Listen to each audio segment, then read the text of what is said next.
सूरह फतह रुकू नंबर 3। बेशक अल्लाह मोमिननि खां राज़ी थियो जंहिं वक़्तु वण हेठि तोसां बेअत थे कयऊं, पोइ जेकी संदनि दिलनि में हो सो ॼाताईं।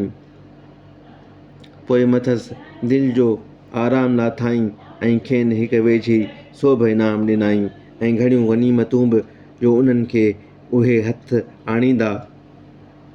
ऐं अल्लाह ग़ालिब हिकमत वारो आहे। अल्लाह अव्हां खे घणनि गनीमतुनि जो वाइदो ॾिनो आहे जिन खे हथ आणींदो। पोइ ही ख़ैबर जूं गनीमतूं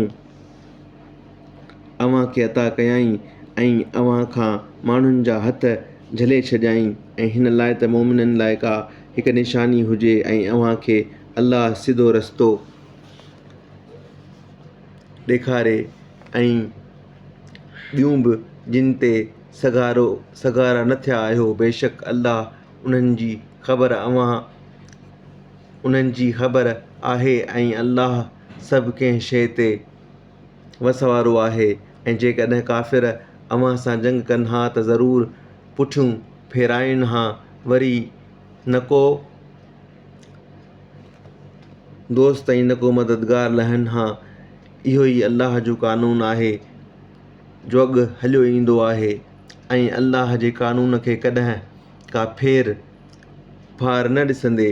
ऐं अल्लाह उहो आहे जंहिं काफ़िरनि जा हथ अव्हां खां ऐं अव्हां जा हथ उन्हनि खां झलिया मके जे विच में अव्हां खे मथनि सोभारे करण खां पोइ जेकी कंदा आहियो तंहिंखे अल्लाह ॾिसंदड़ आहे। ऐं इहे उहे आहिनि जिन इनकार कयो ऐं अव्हां खे ताज़ीम वारी मस्जिद खां झलियो ऐं क़ुर्बानीअ खां बि जो पंहिंजी जाइ ते पहुचण खां रोकियल रही।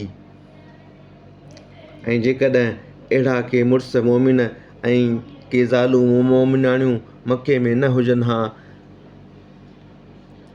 जिन खे अव्हां न ॼाणींदा आहियो त मतां खेनि लताड़े छॾियो। पोइ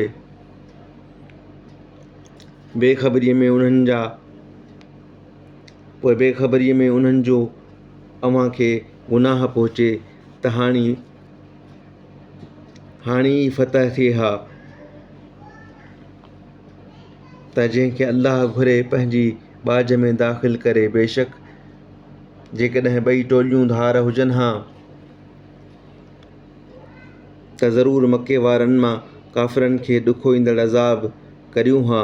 जॾहिं काफ़िरनि पंहिंजनि दिलनि में जाहिलियत जो जोश पैदा कयो तॾहिं अल्लाह पंहिंजे पैगंबर ते ऐं मोमिननि ते पंहिंजो आराम नाज़िल कयो ऐं खेनि परहेज़गारीअ